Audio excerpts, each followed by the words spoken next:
In Pokemon Platinum, everyone's favorite legendary Pokemon, Rotom, gained a whopping 5 form changes, all boasting exclusive moves and a boosted base stat total, making them almost unilaterally better than regular Rotom.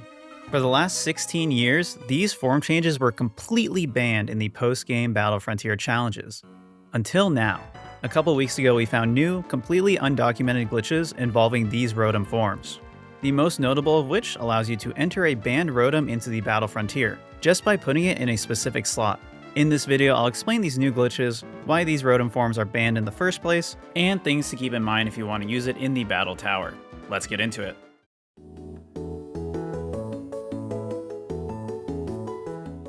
Okay, I'm sorry this is my third Battle Frontier video in a row, but all you need to know is that it's a post-game area with multiple unique challenges. This time, what's important to know is that not every Pokemon can be brought into the Battle Frontier.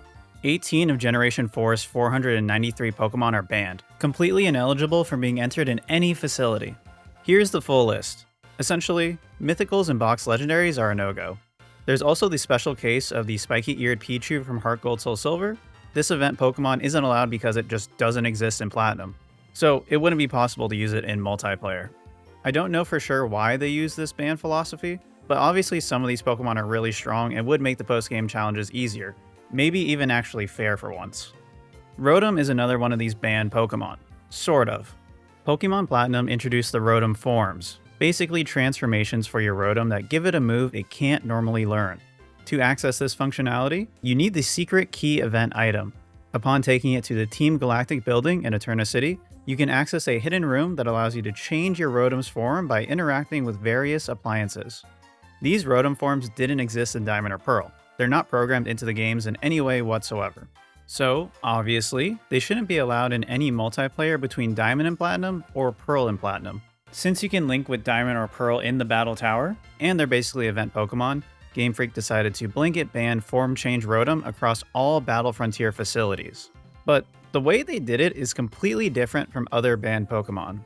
Instead of labeling it as banned in the party menu and preventing it from entering, you are actually able to enter it like any other legal Pokemon. However, when you enter your first battle, you'll see the regular boring Rotom and its unique move removed. If you want your cool Rotom back, you'll have to go all the way back to Eterna and talk to an oven or refrigerator again. It's been this way for 16 years. These Rotom forms have never been allowed in the Battle Frontier, but that all changed a couple weeks ago. 2 glitches involving the Battle Frontier and Rotom were just discovered. The first glitch is very minor but completely undocumented online. If a form-changed Rotom, Shaman, or Giratina are in slot 1 of your party, it'll be reverted to its standard form when you enter the Battle Hall. This happens regardless of trying to compete with that Pokemon in slot 1, and is a result of the script unnecessarily form-checking the first slot of the party. All things considered, this is pretty inconsequential, but if it ever happened to you, now you know why. This glitch only exists in the English and Japanese releases of Platinum, similar to the Thornton glitch I described in my last video. In the same way, it got fixed in all other language releases, as well as HeartGold and SoulSilver. The second, and much more noteworthy glitch, actually lets you bypass the Rotom ban altogether and enter a form change Rotom into the Battle Tower, but only under extremely specific circumstances.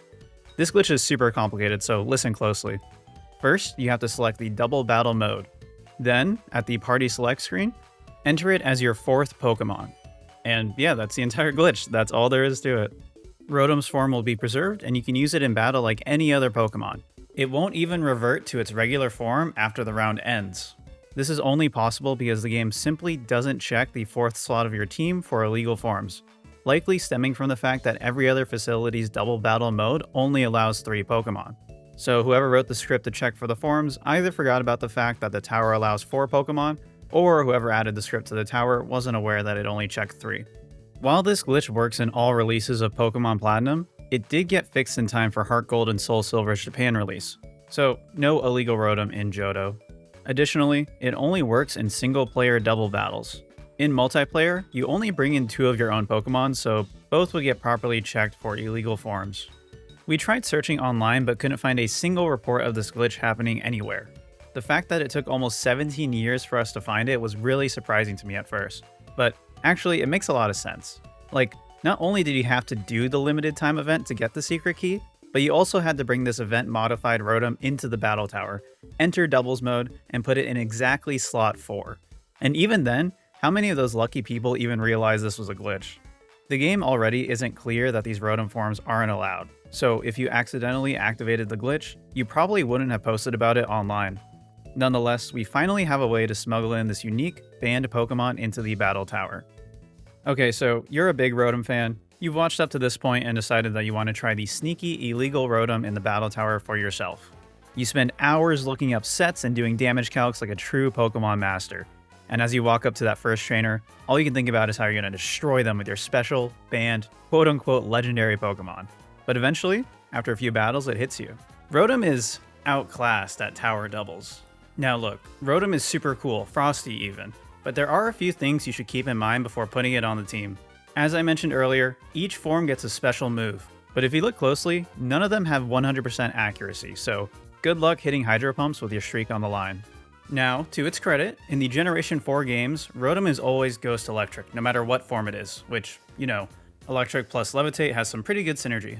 But this does mean you don't get the free same type attack bonus to make the special move stronger. It's not until Generation 5 that Rotom gets the updated typing specific to its form. Rotom's base stats also change significantly upon form change. It goes from 440 BST to 520 BST, gaining significantly more defense and special defense, and a bit of attack and special attack. Most important to note, it loses some speed when it changes form, so don't copy a regular Rotom set and expect to outspeed the same things. Now, it is kind of like giving 80 points to Solrock and expecting it to be Heat, but hey, if Gentleman Martin believes in it, then so do I. And on top of all that, keep in mind that Rotom has to be in slot 4. This means that it will never be a leading Pokemon, and it should realistically be a good partner for your other 3 Pokemon, if it's not just serving a specific gimmick role. In general, this is completely uncharted territory. Even though it has some shortcomings, it's definitely not washed. It's just hard to justify putting it on the team over more powerful legendary Pokemon like Latios. But it can have some niche uses. I'm actually really excited to see if anyone cooks up some cool form change Rotom teams using this new glitch. For example, in spite of everything I just said, I'm fully committed to the bit, and I'm currently on a 119 win streak using Rotom Mo, which I couldn't fit as a pun into this script. If you want to see how far I get, drop me a follow at twitch.tv/etchy. Also, if you have any ideas for good Rotom double sets or teams, I'd love to hear them. By the way, full credit for these discoveries goes to Mo. No relation to the Rotom form. I asked him to check something back when I was researching for the Thornton video, and he incidentally stumbled into finding them. I immediately tested them and confirmed that they did exist and verified which releases had them. I linked his channel in the description. Big thank you to all of my Patreon supporters. If you would also like to support my research and archiving efforts, you can check me out at patreon.com/etchy. Special shoutouts to Frorio, Mythro is Taken, Verota, Fuzzy Hugs, Pastel Punk, Birder, PSF, and Askenhawk for your support. That's going to be it for this video. Thank you so much for watching. Be sure to subscribe, and I'll catch you next time.